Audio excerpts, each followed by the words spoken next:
Hello everyone, again welcome to your learning platform AGS, and in this video we will solve question number 20 and 21. Okay, exercise 4.1 RD Sharma book class 8. तो पहले हम समझते हैं कि question number 20 में क्या है, इसके बाद 21 को समझेंगे. ठीक है, तो 20 में कहा गया है which of the following numbers are not perfect cubes. Okay, कि इसमें से इन चारों में से आपको बताना है कि कौन सा परफेक्ट क्यूब नहीं है.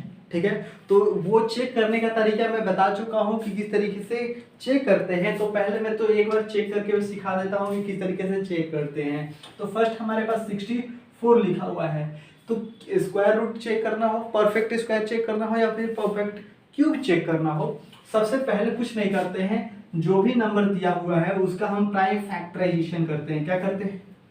प्राइम फैक्टराइजेशन करते हैं. 64 का प्राइम फैक्टराइजेशन 2 से स्टार्ट होगा और ये जाएगा 3 2.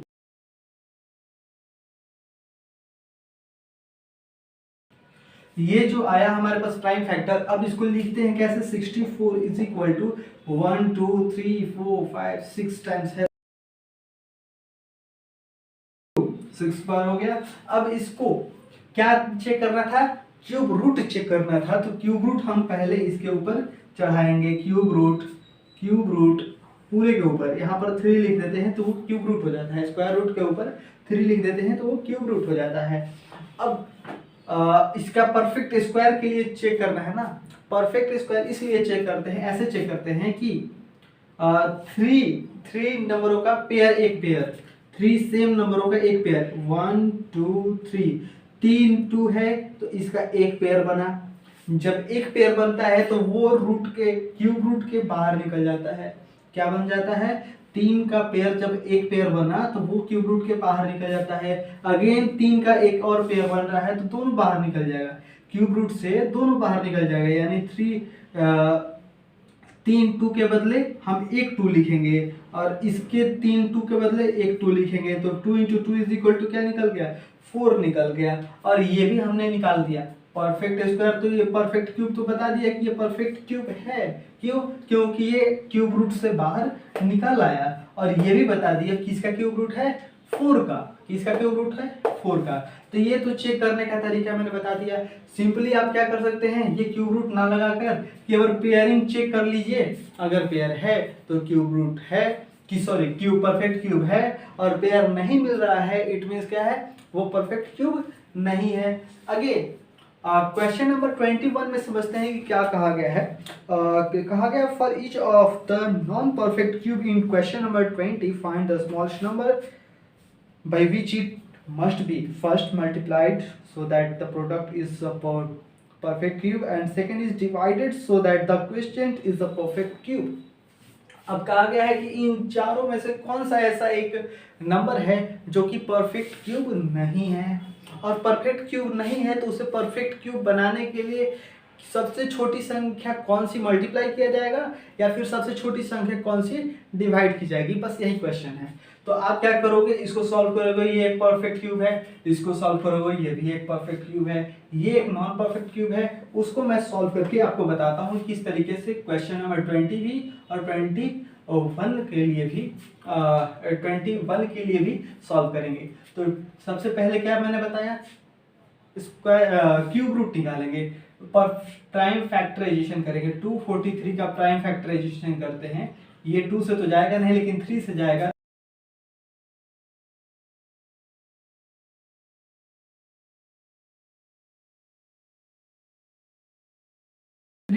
मैंने क्या बताया? क्यूब रूट लिखो क्या ना लिखो कोई फर्क नहीं पड़ता है. हमें चेक करना है क्यूब रूट सॉरी ये परफेक्ट क्यूब है कि नहीं है. उसके लिए क्या करते हैं? पेयरिंग चेक करते हैं. 3 डिजिट का पेयर बन रहा है कि नहीं बन रहा है. एक पेयर तो बन गया लेकिन दूसरा में क्या बना? 2 ही नंबर है तो पेयर तो बनेगा नहीं. क्यों? क्योंकि 3 डिजिट का सेम 3 डिजिट का पेयर बनाना होता है तो 2 ही है. क्या है? 2 ही है. तो हमारे लिए ये 20 नंबर क्वेश्चन के लिए ये लिख सकते हैं no it is not a perfect cube. ठीक है, परफेक्ट क्यूब. अब इसी को क्वेश्चन नंबर 21 में ए में कहा गया है. क्या कहा गया है? कि वैसी कौन सी सबसे छोटी नंबर होगी.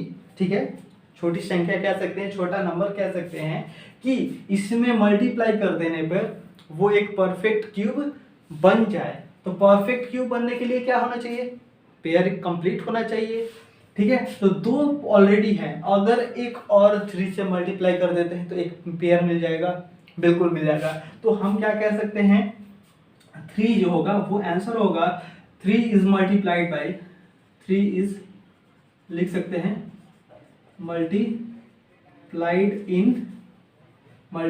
इन किसमें?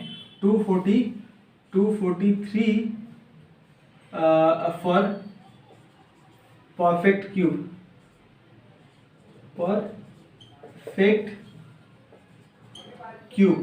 क्यूब के लिए 243 में अगर 3 से मल्टीप्लाई करते हैं तो एक परफेक्ट क्यूब बन जाता है। और बी नंबर में कहा गया है डिवाइड के लिए वो कौन सी सबसे छोटी संख्या होगी जो कि डिवाइड कर देने पे क्या होगा?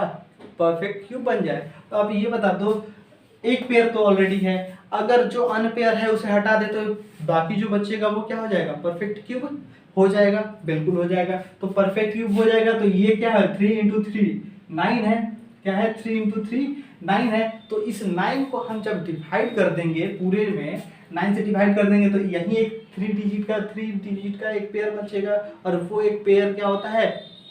परफेक्ट क्यूब कहलाता है। सो हम क्या करते हैं, 9 से डिवाइड कर देंगे तो लिखेंगे यहाँ पर 9 इज डिवाइड इन, या फिर लिख सकते हैं डिवाइडेड बाई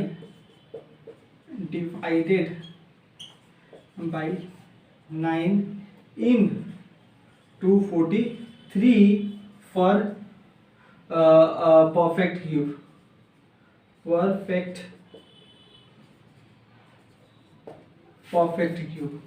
क्यूब होने के लिए क्या चाहिए? 9 से डिवाइड होना चाहिए। तो मुझे उम्मीद है कि आपको ये क्वेश्चन समझ में आए होंगे, क्वेश्चन नंबर 20, क्वेश्चन नंबर 21। ठीक है, तो पूरी तरीके से समझ में आ गया होगा। अगर नहीं समझ में आया होगा तो एक बार फिर से चेक करना कि कहाँ पर आपको कंफ्यूजन हो रहा है, एक बार फिर से देखना। इसके बाद आपको ऑलरेडी एकदम पूरी तरीके से कंप्लीट हो जाएगा कहाँ पर कंफ्यूजन था। ठीक है, तो मिलते हैं नेक्स्ट वीडियो में। चैनल पर पहली बार आते हो तो चैनल को सब्सक्राइब करके जाना, ताकि आगे के आने वाले जो भी वीडियोस होते हैं फटाफट आपके नोटिफिकेशन में मिल जाएं। और फ्रेंड्स के साथ वीडियो को शेयर कर देना। मिलते हैं अगली वीडियो में।